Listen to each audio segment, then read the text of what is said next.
Brazil's defense ministry has announced new commanders of its armed forces following the resignation of the former chiefs on Tuesday.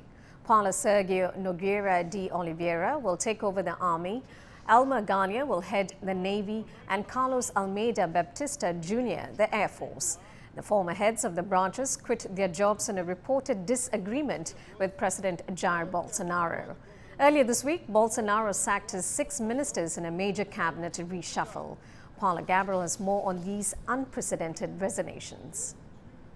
This has been widely seen as a sign of protest, as a resistance to the intentions of President Bolsonaro to use Brazil's armed forces to his own designs, to pursue his agenda and even his political agenda. Of course, the Brazilian Constitution says that the President of the Republic is the supreme commander of the armed forces, but also the Constitution sets and lays down the functions of the armed forces and what these military commanders said, and let's be clear, not on the record, but there are plenty of reports off the record that these commanders were really disturbed by the intentions of Bolsonaro of trying to politicize the armed forces. To give you some context, not long ago, President Bolsonaro asked the Brazil Supreme Court to try and stop state governors that were imposing lockdown, curfew, social distancing measures in their states to try and stop COVID-19. And Bolsonaro did say a couple of times that his armed forces, in Portuguese he said, minhas forças armadas, my armed forces will not go to the streets to